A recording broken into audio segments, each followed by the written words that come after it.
Mikhail Khodorkovsky, bonsoir. Bonsoir. Vous êtes un des opposants les plus anciens et les plus importants à Vladimir Poutine, jadis un des hommes les plus riches et les plus influents de Russie, avant d'être brisé par lui, emprisonné. Les événements vont très vite. D'abord, la déclaration du président français qui réaffirme l'hypothèse de troupes au sol. Est-ce qu'il a raison selon vous ?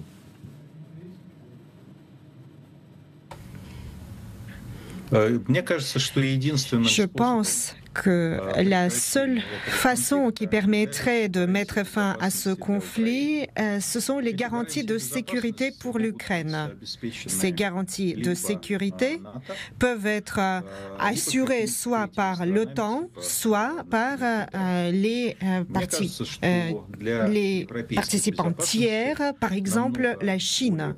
Et je pense que pour la sécurité européenne, ce serait beaucoup plus favorable si c'est l'OTAN qui s'en chargeait. Mais après avoir gelé le conflit, il va falloir effectivement faire entrer les troupes sur le sol, là-bas. Vous voulez dire qu'il y aurait besoin de troupes de l'OTAN pour sécuriser le front, pour sécuriser l'Ukraine ?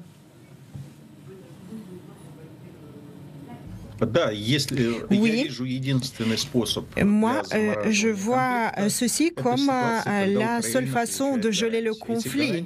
C'est l'Ukraine qui recevrait des garanties, mais les garanties seraient appuyées par les troupes sur la ligne de contact, la ligne de séparation, et les troupes de l'OTAN garantiraient la sécurité de l'Europe. Mais est-ce que ça veut dire qu'avant cela, il serait bon qu'il y ait des troupes combattantes, que des combattants de l'OTAN affrontent directement, ou en tout cas mettent une ligne devant les Russes ?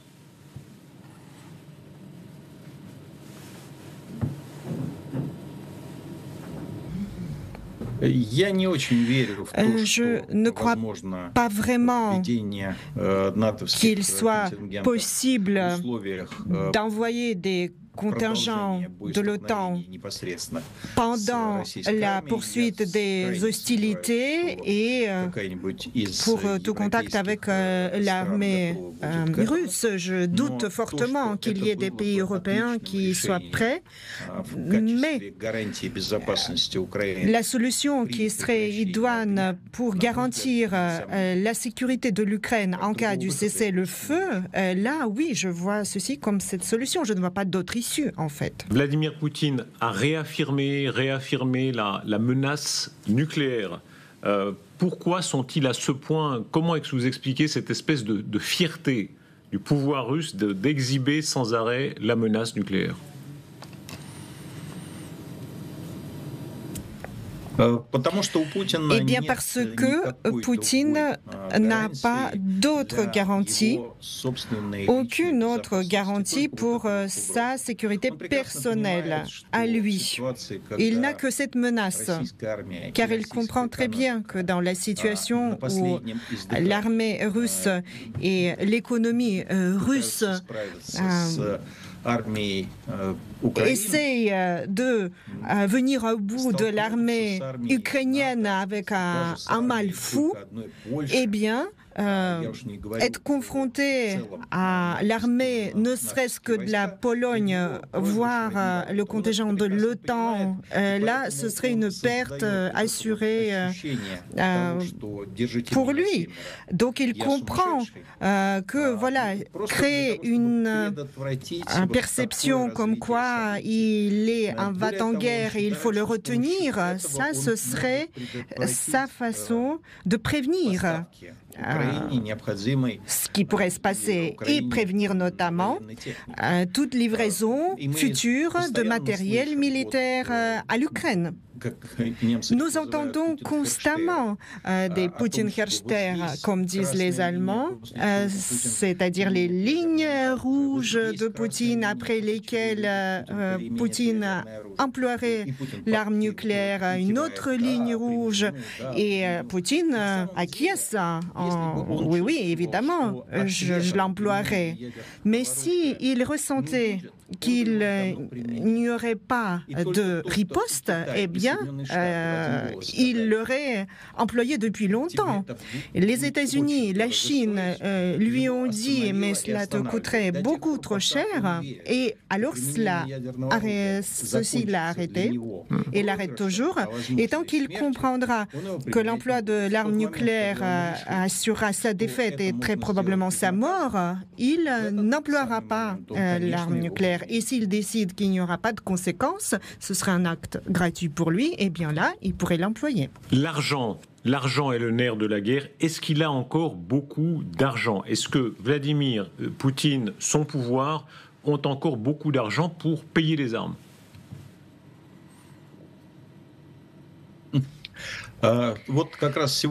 Aujourd'hui, nous avons abordé cette question avec mes collègues,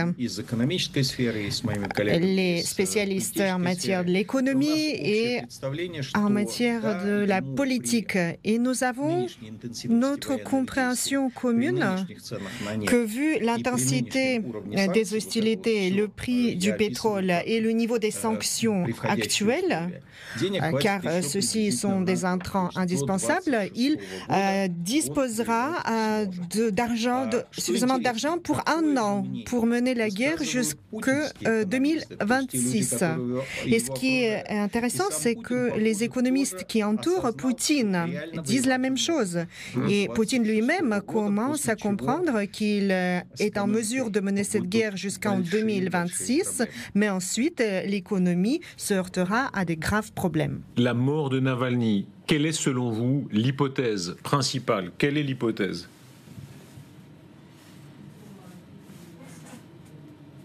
Les gens parlent beaucoup de cette situation.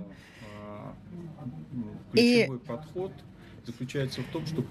jusqu'au jour d'aujourd'hui, l'hypothèse principale, c'est que Poutine, pas à pas, a assassiné Navalny. Mais je pense que nous ne pouvons pas souligner par quel moyen précis, si c'était un empoisonnement ou un autre geste qui a amené à la mort de Navalny. Et nous devons nous rappeler qu'il a été en état de mort clinique. Il était en coma et ensuite il a été emprisonné et il a été envoyé dans une colonie pénitentiaire derrière le cercle polaire où il était retenu en isolement, où il ne pouvait pratiquement pas bouger. Et ensuite, s'il sortait dans la cour de la prison gelée, il pouvait peut-être faire quelques pas pour ce type de promenade. Une fois, en 5 fois ou en 20 fois,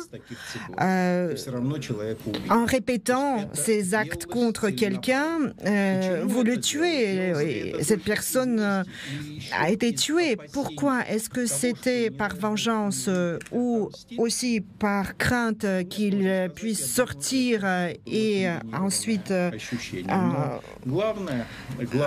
prendre sa revanche? Et j'ai du mal à dire. Mais Poutine voulait démontrer et a démontré par cet acte qu'il n'en avait rien à faire des règles du droit international actuel ni de la communauté internationale actuelle. Il n'en avait rien à faire et ceci, il le montre aussi par les assassinats qu'il a conduits sur les territoires des pays occidentaux. Il montre que les règles qui avaient été construites pendant la guerre froide, encore du temps de l'Union soviétique, ne s'appliquent plus non plus.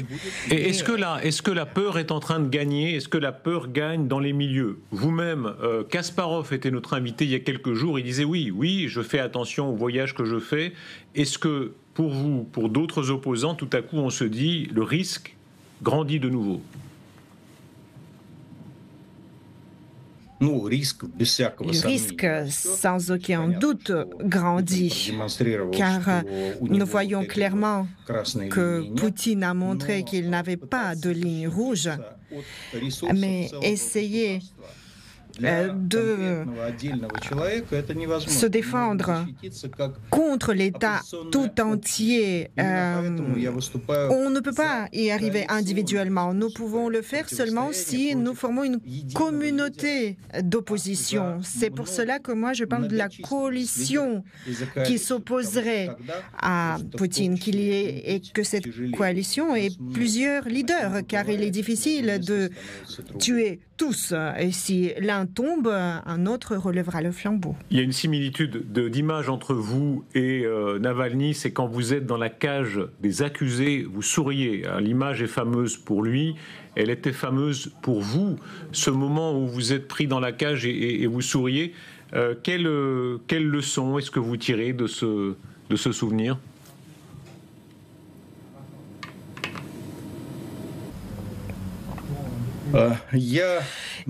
Eh bien, c'est peut-être quelque chose qui est propre aux gens eux-mêmes, comme moi ou comme Alexei Navalny. Nous vivons par cette lutte et nous battre, cela veut dire vivre.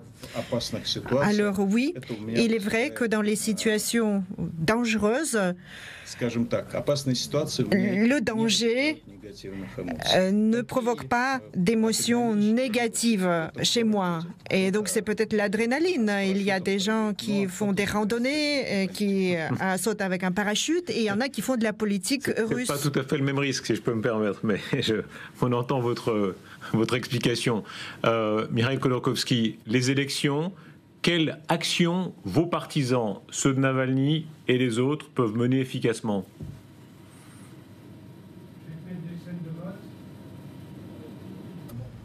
Nous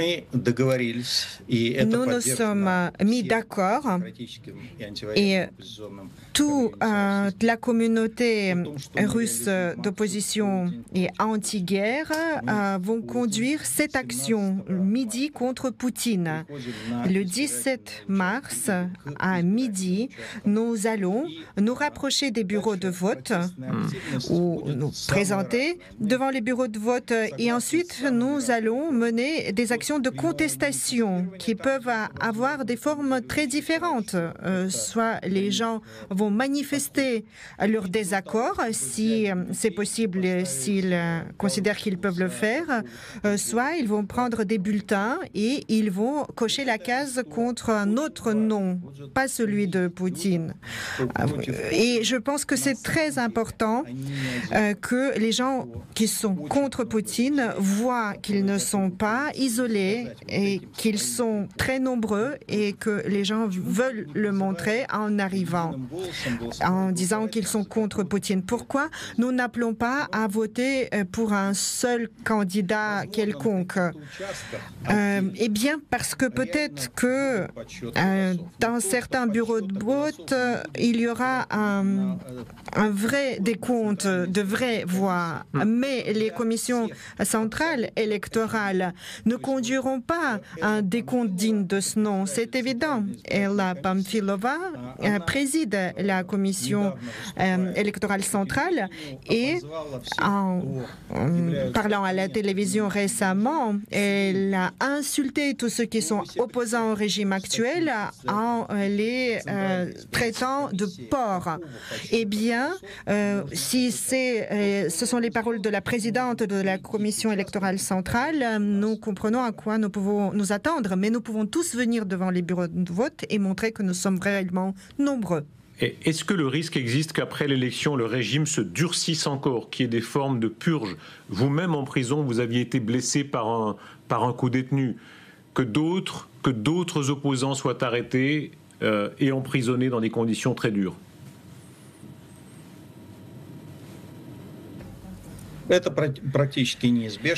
C'est pratiquement inévitable. Nous savons qu'au jour d'aujourd'hui, malgré la diminution du nombre de détenus pour les infractions de droit commun, il y a eu plus de places d'incarcération, mais de toute façon, il n'y a pas de place pour un emprisonner tout le monde. Et ceux qui se prononcent comme contre Poutine dans les sondages, ils comprennent néanmoins que ces sondages arriveront à la FSB. Et les 20% de la population et des dizaines de milliers de Russes sont venus rendre hommage à Navalny pendant ses obsèques, mais ils arrêtent d'avoir peur et ils sont même prêts à aller en prison pour prendre toutes ces places pour que le pouvoir ne puisse pas agir par la suite. Et donc personne ne pourra être plus nombreux que eux. Mikhail Godorkovsky, merci beaucoup d'avoir été notre invité. Merci.